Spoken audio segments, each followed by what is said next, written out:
Chapter 2. The Journey to Ndoto. Ndoto was no ordinary city.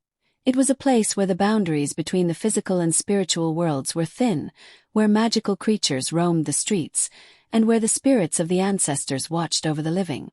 The city was alive with the hum of enchantment, and Rose, though grieving, was captivated by the wonders around her.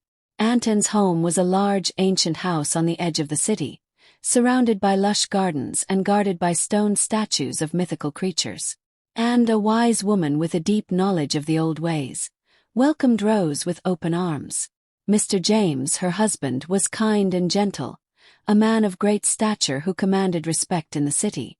Rose was quickly enrolled in the local school, where children were taught not only the ways of the world but also the ancient traditions and magic of their ancestors. But as she settled into her new life, Rose began to notice strange things happening around her. Chapter 3. The Invitation to the Shadows.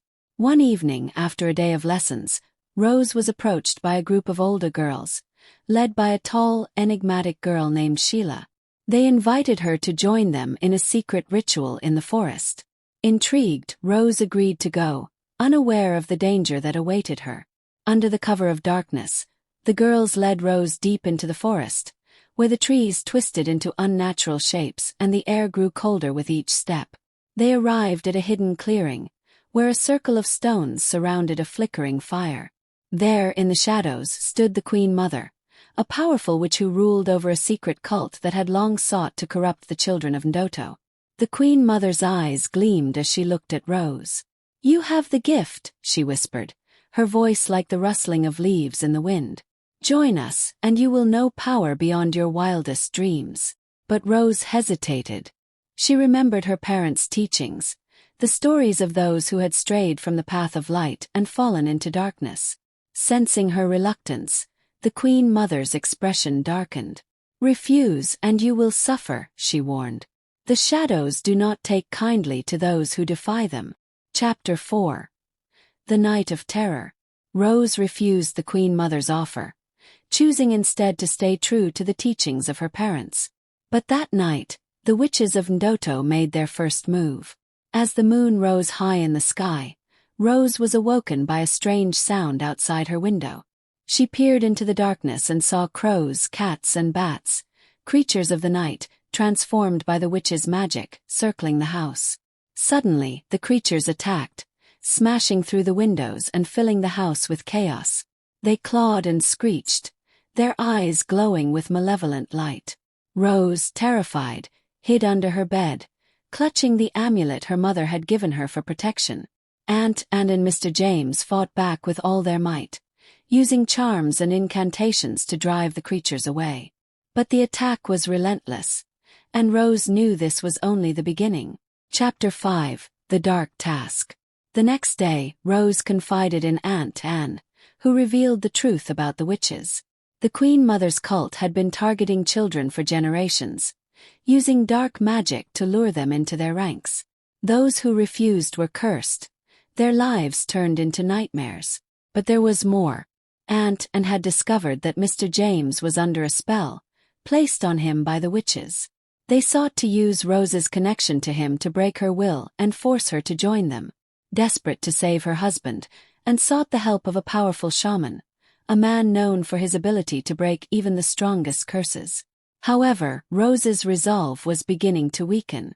The Queen Mother appeared to her in dreams, whispering promises of power and revenge. The darkness was tempting, and the more Rose resisted, the stronger the pull became. Chapter 6. The Final Confrontation. The night of the final attack came swiftly. This time, the witches did not send their creatures. Instead, they came themselves, emerging from the shadows with eyes like burning coals and voices that dripped with malice. They surrounded the house, chanting incantations that made the ground tremble. Inside, Rose, Aunt Anne, and Mr. James prepared for the battle of their lives. The shaman had given them powerful charms and instructed them in ancient rites that could hold off the witches, but it was clear that the outcome would be uncertain. As the witches closed in, Rose felt the darkness within her stir. The Queen Mother's voice echoed in her mind, urging her to give in, to let go of her resistance and embrace the power that was hers by birthright. But in that moment, Rose remembered her parents, their love, and the teachings they had passed down to her. With a cry of defiance, Rose raised her amulet high, calling upon the spirits of her ancestors. A blinding light erupted from the amulet, pushing back the shadows and illuminating the night. The witches shrieked, recoiling from the light, their forms twisting and writhing as they tried to escape its purifying power. The Queen Mother, furious and desperate, lunged at Rose, but Anne was ready. She threw a handful of enchanted dust at the witch, and with a final scream, the Queen Mother was banished, her body disintegrating into ash. Chapter 7. The Dawn of a New Day.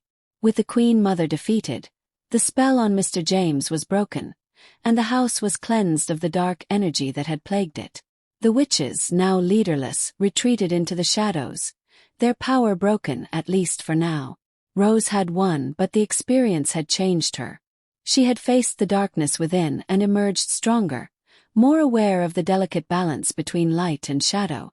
She knew that the battle was not over, that the forces of darkness would always seek to corrupt and destroy. But she also knew that she was not alone. With Aunt Anne and Mr. James by her side, and the spirits of her ancestors watching over her, Rose was ready to face whatever challenges the future held. The village of Mbanta and the city of Ndoto would once again know peace, thanks to the courage of a young girl who chose to walk the path of light. Epilogue *. In the years that followed, Rose became a guardian of the village, a protector of the ancient ways. The story of her battle with the Queen Mother became legend, a tale told to children as a reminder of the power of faith, courage, and the importance of staying true to one's beliefs. And in the deepest parts of the forest, where the shadows still lingered, the whispers of the defeated witches could be heard, a warning to all who dared to challenge the light.